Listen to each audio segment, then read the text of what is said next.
Mon idée, c'était que ce malaise, on allait trouver à la fois d'un côté un certain nombre de propos qui visaient à dénoncer l'existence même d'une relation affective entre des enseignants et leurs élèves.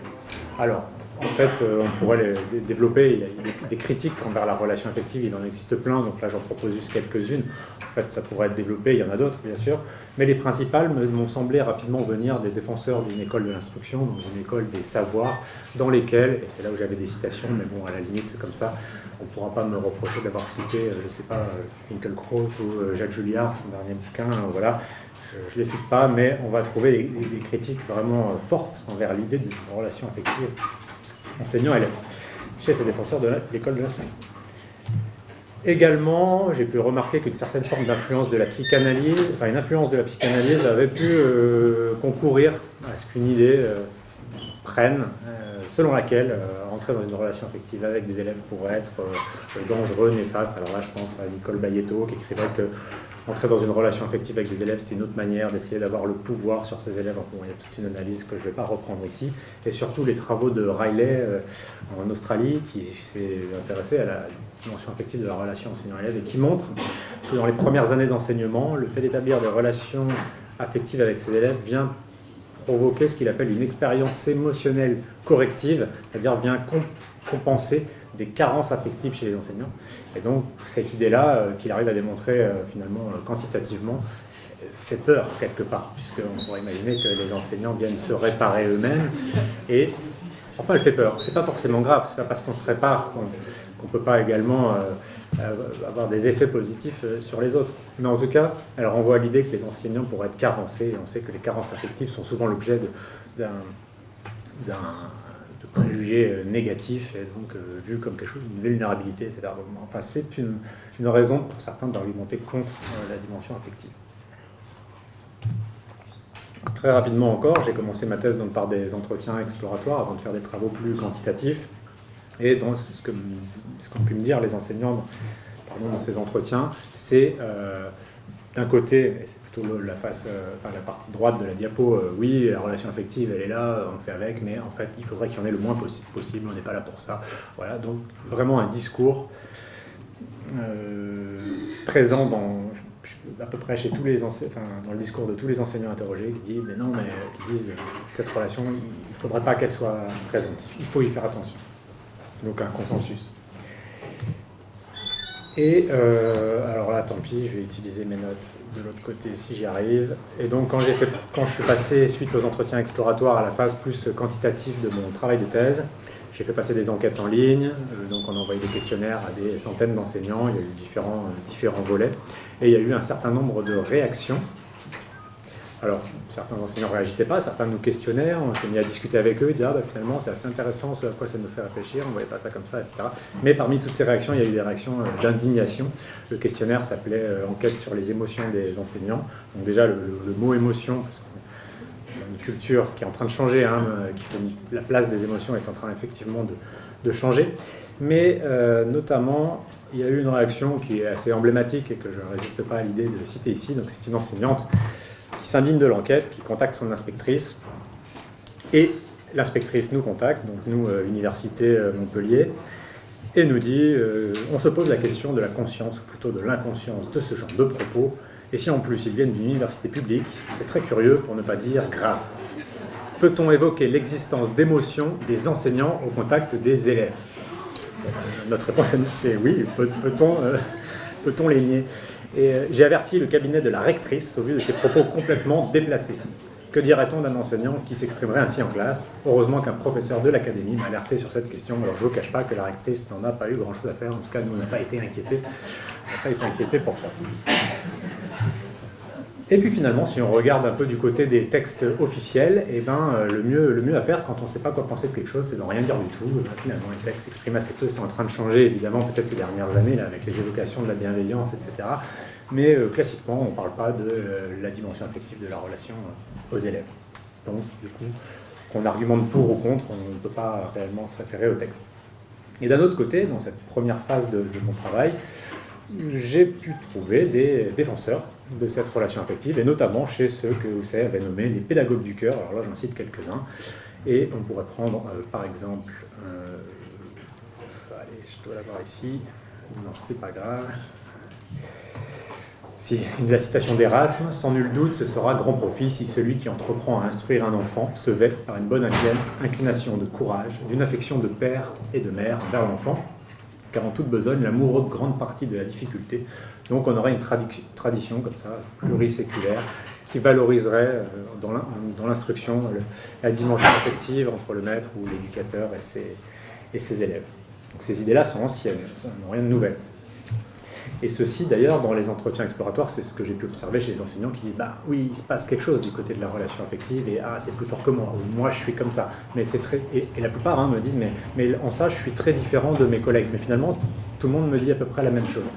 Et puis l'idée, c'est je suis différent, mais ça, on ne peut pas en parler. Ça, il ne faut pas le dire. Mais je sais qu'il ne faudrait pas, mais pour moi, c'est plus fort que tout. Donc il y a vraiment l'idée d'un tabou, finalement, où les enseignants ne se sentent pas autorisés à parler de ce que pourtant ils vivent. Et d'ailleurs, vous verrez dans les questionnaires que je fais passer à grande échelle, ce qui en ressort, c'est que les enseignants sont finalement très engagés affectivement, même si la plupart d'entre eux ne se sentent pas autorisés à en parler. Et enfin, pour aller très vite, la relation reconnue, en tout cas par les élèves qui, quand on les interroge, il y a plein d'enquêtes, notamment sur le décrochage scolaire, qui montrent que les élèves sont très en attente de cette dimension affective. Alors, c'est comme ça, en tout cas aujourd'hui, et ils n'hésitent pas à l'exprimer, pas toujours avec les mêmes mots, mais là, je ne résiste pas à l'idée d'évoquer les travaux de Daniel, donc mon directeur de thèse, qui avait mené un groupe d'apprentissage de contrôle de la colère en collège, et puis un jour ça se passait mal, et puis il propose à un élève d'écrire sur une feuille qu'est-ce qui se passe, qu'est-ce qui ne va pas en classe, et il écrit en gros en travers de sa feuille, donc, sans être, on va dire, pris dans ce tabou, lui il écrit « je veux qu'on m'aime ». Donc quelque part des élèves un discours des élèves un peu en contradiction avec celui de l'institution. En faisant un peu ce petit tour-là, ce qu'on peut voir, c'est qu'on est sur des éléments théoriques, presque idéologiques, mais très peu, là, je n'ai pas encore évoqué de résultats empiriques, et c'est comme ça que je commence mon travail de thèse en me disant, la première chose, c'est d'aller voir s'il existe des données empiriques sur la question, et puis s'il y en a, et puis l'idée, dans cette thèse-là, c'est d'aller produire des données empiriques. Donc on n'est pas dans une réflexion théorique ou philosophique, mais moi, c'est vraiment de la psychologie quantitative qui vise à produire des données. Alors avant de monter mon projet de thèse, je vais faire un petit tour par la littérature. Et là, je vous propose pour ce petit tour-là de commencer juste par une définition qui est celle de Robert Pianta, qui est un des plus grands spécialistes aujourd'hui de la relation affective enseignant-élève et qui l'a définie comme une relation asymétrique fondée sur la sensibilité de l'enseignant et sa capacité à répondre aux signaux de l'enfant en faisant preuve d'acceptation et de chaleur affective. C'est une proposition, il y en a d'autres. Mais partant de cette proposition, qui est quand même assez, ces travaux étant peut-être les plus connus dans ce champ de la littérature scientifique, voilà, on va pouvoir l'examiner très rapidement. Je vais vous donner quelques infos sur ce que j'ai observé dans cette littérature scientifique, qui, évidemment, n'est pas une littérature francophone, mais anglophone. Il faut savoir que là, on est dans la psychologie de l'éducation, que les publications sont donc essentiellement en anglais, et il n'y a aucun travaux français sur la question. Alors, de ce début de travail de thèse, qu'est-ce que j'observe dans cette littérature empirique? Tout d'abord, c'est que la relation affective enseignant-élève, elle a été énormément étudiée. Et que finalement, les questions et les débats qu'on peut avoir là sur le terrain en France sont en complet décalage avec la quantité de résultats qui peuvent exister un peu partout dans le monde. Comme je vous le disais, très peu en France.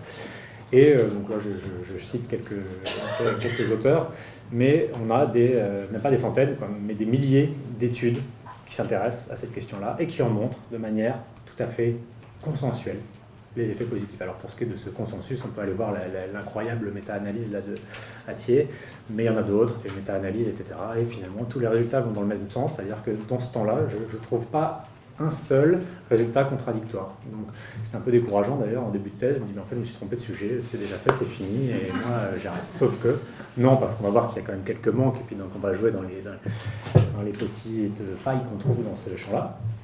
Bon, moi j'ai pas lu ces milliers d'études, c'est beaucoup trop, donc je me suis limité. Moi ce qui m'intéresse c'est l'adolescence, etc. Mais j'ai fait quand même une revue qui est en cours de publication là, sur les études longitudinales, donc qui regardent les effets à long terme de la relation enseignant-élève. Et donc là je peux Les résultats sont également consensuels et on peut citer des travaux qui montrent par exemple qu'à 5 ans, à 10 ans, la plus longue que j'ai là c'est à 14 ans, un effet de la qualité de la relation établie, la relation affective établie avec l'enseignant. Donc par exemple en primaire, j'ai eu un enseignant auquel on y viendra mais je me suis attaché, et bien 15 ans après on arrive à voir que c'est un effet, il est léger l'effet, bien évidemment ça ne change pas tout radicalement mais il y a un effet statistique à grande échelle sur le niveau de diplôme obtenu, sur la réussite professionnelle, etc. Donc il y a un certain nombre de résultats comme ça à long terme, sur à la fois au niveau scolaire, donc sur l'implication, sur les résultats, sur la réussite, mais également au niveau extrascolaire. Et là, on va être à la fois sur des symptômes internalisés de dépression et d'anxiété. On sait que la qualité de la relation avec l'enseignant protège contre, par exemple, les tentatives de suicide, des résultats comme ça, etc. Mais également les symptômes externalisés, donc troubles du comportement, violence en dehors de l'école, etc. Donc cette relation, c'est un facteur qui compte sur toutes ces choses-là, et c'est ce que montre bien la méta-analyse d'Attier, puisqu'il place quand même ce facteur parmi les facteurs les plus importants sur le développement scolaire des élèves. Autre résultat, globalement, alors là, l'attitude affective des enseignants est moins positive avec les élèves en difficulté. Là, c'est les travaux qui s'intéressent plutôt aux déterminants de la qualité de cette relation. Ils ne sont pas très nombreux. On sait par ailleurs que la taille de l'école peut jouer un petit peu, que le stress des enseignants, mais il y a très peu de travaux finalement, et c'est là que moi j'ai proposé d'apporter quelque chose. Il y a très peu de travaux sur les déterminants de la qualité de cette relation. Et enfin, alors il y a des grands cadres théoriques dans ce champ-là, mais un des plus invoqués, c'est sans doute, c'est assez reconnu, la théorie de l'attachement, dont on va dire vraiment 2 mots pour avancer. Donc les manques que je pointais, le premier c'est qu'on n'a pas réellement l'équivalent aujourd'hui, à mon sens, en France, de ce type de travaux. On a peu de résultats finalement, c'est guère plus qu'une dizaine, une vingtaine d'études sur les facteurs qui favorisent la relation de qualité affective enseignant-élève. Et souvent, la relation affective telle qu'on l'évalue là, quantitativement, on s'intéresse beaucoup au point de vue des élèves sur la relation, mais on s'intéresse assez peu à comment les enseignants vivent la relation affective. Et du coup, au final, on pourrait toujours se dire, oui, les élèves, ils y mettent bien ce qu'ils veulent, ils projettent comme ils veulent, mais l'enseignant, lui, il n'a pas à rentrer dans une relation affective, ça appartient aux élèves. Et donc moi, c'est là-dedans que j'ai voulu rentrer dans ma thèse. Alors, juste 2 mots sur le cadre théorique. Moi, j'utilise la théorie de l'attachement. On ne va pas faire tout un tour par la théorie de l'attachement. En quelques mots, l'attachement au départ, c'est le besoin. Le besoin d'attachement, c'est le besoin du maintien de la proximité physique et affective avec d'autres individus qui vont jouer le rôle de figure d'attachement. Il y a tout un débat là dans le champ pour savoir si les enseignants peuvent, oui ou non, jouer le rôle de figure d'attachement. Alors des fois oui, des fois non. C'est un peu compliqué, mais le plus simple, c'est de dire on laisse tomber cette notion de figure d'attachement et on va plutôt considérer les choses en termes de dynamique d'attachement, c'est-à-dire peu importe si au final l'enseignant joue ou non le rôle d'une figure d'attachement, mais il va avoir un rôle de sécurisation affective, il va fournir une certaine base de sécurité et il va permettre de satisfaire en partie, partiellement, à un moment donné, dans la classe, des besoins de sécurité affective. Ce qui, par ailleurs, puisque une des manières là, moi, que j'ai d'utiliser la théorie de l'attachement, c'est cette idée d'équilibre entre les systèmes motivationnels ou les systèmes comportementaux, donc c'est l'idée de Bowlby.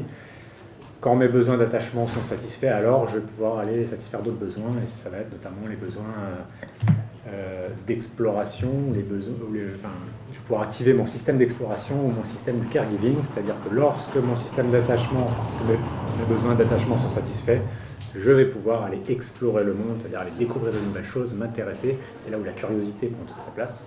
Et je vais pouvoir également activer mon propre système de caregiving, c'est-à-dire aller faire attention aux autres, prendre soin des autres, etc. Et pour ça, il faut d'abord que mes besoins d'attachement, que ma sécurité affective soit assurée.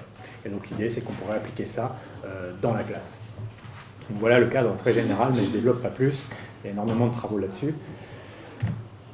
Deuxième partie de mon cadre théorique ici, et qui est peut-être un peu plus original, c'est ce concept d'amour compassionnel ou d'amour altruiste, qui donc est volontairement un concept un peu percutant, on va dire, que j'ai choisi parce que, au moins, avec l'amour compassionnel ou amour altruiste, qui serait une forme d'amour parmi d'autres, alors il ne faut pas s'arrêter trop si vous n'êtes pas familier du concept sur le mot compassionnel qui parfois évoque des choses qui ne lui sont pas liées ou qui ne lui sont pas nécessairement liées. En tout cas, si j'ai choisi ce concept, c'est parce qu'il a une charge affective importante, ce qui était peut-être plus forcément le cas d'autres concepts. Alors là, c'est polémique, mais tels que l'empathie ou la bienveillance. Et puis alors la bienveillance, bon, il y a débat autour de la bienveillance, mais je me rappelle dans le TGV il y a 2 ans, tomber sur une affiche « Soyez bienveillant avec votre voisin », etc. Tout à fait, c'est une très bonne idée. Mais ce n'est pas suffisant pour rendre compte de l'engagement affectif, cette bienveillance-là n'est pas suffisante pour rendre compte de l'engagement affectif des enseignants. Le concept d'amour compassionnel me semblait plus engagé affectivement. Au moins, on ne peut pas dire oui, mais il y aurait de l'amour compassionnel sans engagement affectif, ça ne tient pas. Surtout, cette idée d'amour, l'amour comme un sentiment et pas comme une émotion momentanée, n'est pas limitée à une situation de face à face avec autrui. Comme ça peut être le cas de l'empathie. J'ai de l'empathie là maintenant parce que je vois un tel souffrir. L'empathie peut être positive ou parce que je le vois éprouver de la joie, mais quand je suis plus là, je ne pense plus, je n'ai plus d'empathie. Cette idée d'amour est bien plus durable, évidemment, et donc ça rend bien compte du fait qu'on puisse penser à l'autre, même quand il n'est pas là, et qu'on se préoccupe de lui, etc. Une deuxième raison pour moi, pour avoir choisi ce concept. De plus, alors que ce n'est pas forcément le cas pour l'empathie, il y a un sens moral de l'amour altruiste ou de l'amour compassionnel, c'est-à-dire qu'il est tourné vers le bien de l'autre, vers son développement et vers sa prise d'autonomie. À la limite, l'empathie, ce n'est pas le cas, puisqu'on parle de l'empathie du pervers, et pour pouvoir faire du mal à quelqu'un, il faut pouvoir comprendre ce qu'il pense et ce qu'il ressent. Là, l'amour, cette forme-là, est nécessairement tournée vers le bien d'autrui. Vers le bien d'autrui, c'est-à-dire vers l'allègement de sa souffrance, mais également vers ses émotions positives, peut-être à la différence de la compassion, qui serait une compassion pour la souffrance, c'est discutable, hein, vers ses émotions positives, vers son développement, vers sa prise d'autonomie, je le disais. Mais surtout, ce concept, et c'est là où ça m'intéressait, il commence à se faire une place dans la littérature en psychologie sociale, depuis une quinzaine d'années, puisqu'il y a eu en 1999 un gros colloque au MIT, donc prestigieuse université américaine, sur l'amour compassionnel, et depuis, on a régulièrement un certain nombre de travaux, notamment dans le champ social, mais il n'avait jamais été utilisé pour ce qui est de l'enseignement.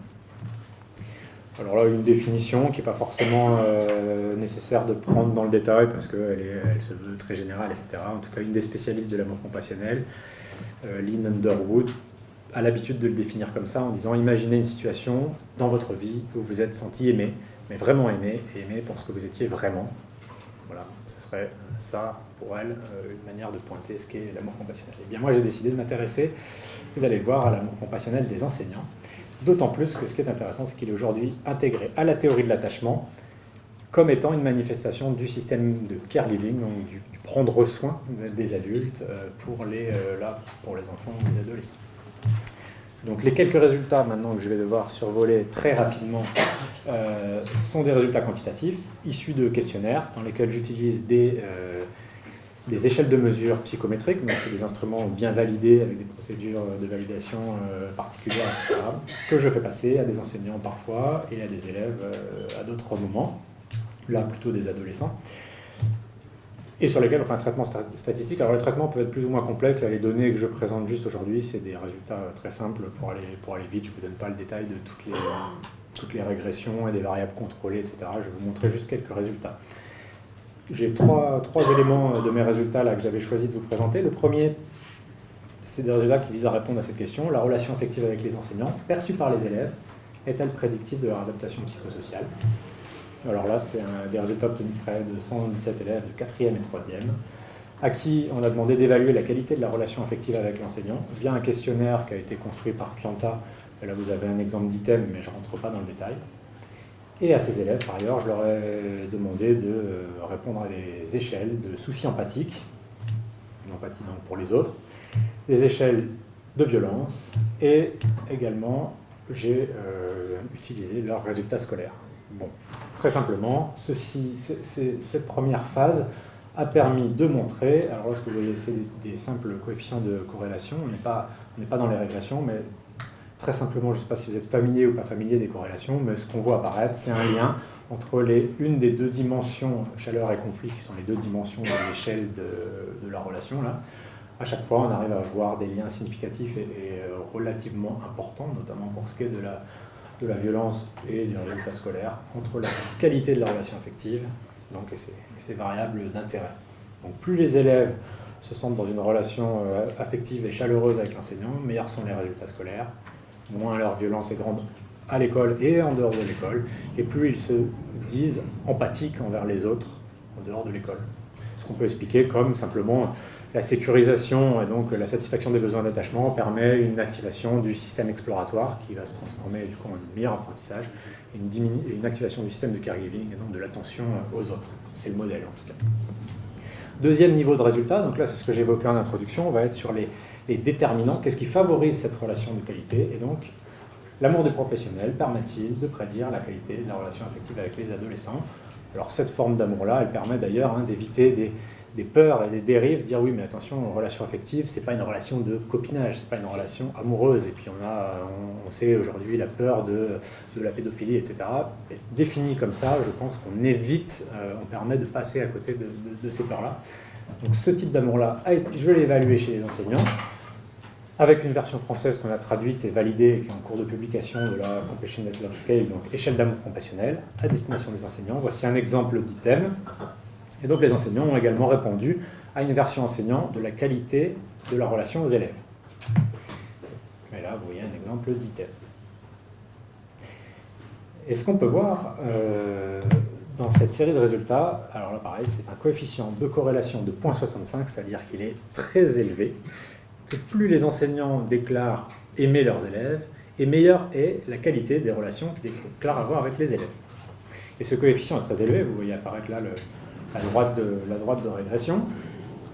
Au passage, vous voyez peut-être dans le nuage de points un point d'un individu qui se situe réellement bas en amour compassionnel et dans la qualité de relation avec ses élèves. Eh bien, désolé pour ses élèves.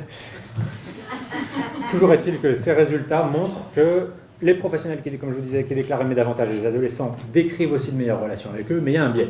Le biais, c'est qu'évidemment, plus ils sont engagés effectivement avec leurs élèves et sans doute plus en tendance à regarder positivement la relation qu'ils ont avec eux. Donc il y a une autre série de résultats, mais que je n'ai pas présenté là, où cette fois-ci, je demande aux élèves d'aller évaluer la relation avec l'enseignant, et je regarde le niveau d'amour des enseignants, et il se trouve que le coefficient de corrélation est encore un peu plus élevé. Donc ce biais-là ne semble pas être responsable de ces résultats aussi importants. Et enfin, pour finir, dernier niveau de résultat pour vous montrer un peu l'ensemble du travail, la question c'est, on pourrait appliquer cette dynamique d'attachement aux enseignants eux-mêmes et que finalement, pour s'engager affectivement avec ses élèves, il faut soi-même se sentir dans une certaine sécurité affective, notamment sur son lieu de travail. Donc la question que je me suis posée, c'est est-ce que la sécurité affective des enseignants permet de prédire leur amour compassionnel pour les élèves? Et pour faire ça, avec le même échantillon, j'ai utilisé un questionnaire de soutien social au travail relativement connu, dont vous voyez un item apparaître, et qui s'intéresse au soutien à la fois des collègues et à la fois du supérieur, des supérieurs. Et si on met en lien donc, les résultats obtenus à ce questionnaire et au questionnaire d'amour compassionnel, ce qu'on voit, c'est des coefficients relativement modérés, mais qui montrent que le soutien à la fois du supérieur et à la fois des collègues sont prédictifs du niveau d'engagement affectif finalement envers les élèves. Et que donc, finalement, pour se sentir impliqué affectivement avec ses élèves, et ça rejoint toute une série d'autres résultats sur l'altruisme, etc., il faut soi-même se sentir reconnu, accepté, sécurisé. À ce titre-là, ça rejoint les travaux, et là je pense au rapport sur le climat scolaire, où moi, même si je m'intéresse aux relations duelles, on voit qu'on ne peut pas penser ces relations et ces relations affectives indépendamment de l'ensemble des relations sociales dans les établissements scolaires. La discussion, alors on va juste évoquer les points, récapituler sa dernière minute, ouais, très bien. Ces résultats me permettent de mettre l'accent sur le besoin de sécurité affective des adolescents. Alors adolescents, mais finalement il y a des résultats aussi avec les enfants de plus jeune âge. D'insister sur la légitimité des sentiments des éducateurs en général, parce que j'ai des travaux avec les éducateurs, et là je ne peux pas vous dire et vous citer le nombre de mails que je reçois. Alors mes travaux sont vraiment en cours de publication, là je suis en train de rédiger un bouquin, etc. Mais déjà les simples vulgarisation de résultats que j'ai pu faire, j'ai des enseignants qui m'envoient des mails, merci, je suis déculpabilisé, merci. Et la culpabilité, c'est le mot qui revient le plus souvent.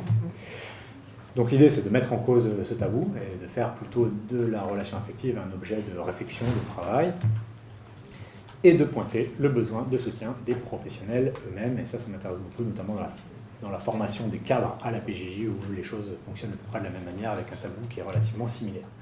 Au niveau théorique, ceci a permis d'appliquer la théorie de l'attachement et des systèmes comportementaux, mais bon, on n'y revient pas, et de pointer cette dynamique entre attachement et, de l'autre côté, exploration et caregiving. et de montrer que dans le champ de l'éducation et de l'enseignement, le concept d'amour compassionnel pourrait être heuristique.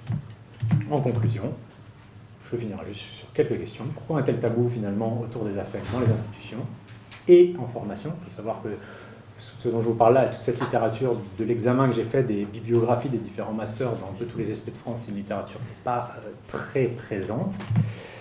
Ne serait-il pas plus pertinent, c'est ce que je disais, de faire de la relation affective un objet professionnel dont l'intérêt et les limites pourraient être discutés en formation? Pour ce que je fais pour ma part dans la formation des éducateurs, c'est de pointer, quand je présente ces résultats, que finalement on peut, peut-être un tabou, mais si on fait le tour de tout ce qui existe en termes de théorie psychologique qui pourrait nous aider à comprendre ça, il n'y en a aucune, mais aucune théorie qui peut vous expliquer qu'il ne serait pas bon, qu'il serait nuisible à un enfant ou un adolescent de l'aimer dans le sens que je vous ai proposé ici. Et sur cette idée-là, je vais enfin m'arrêter. Merci pour votre attention.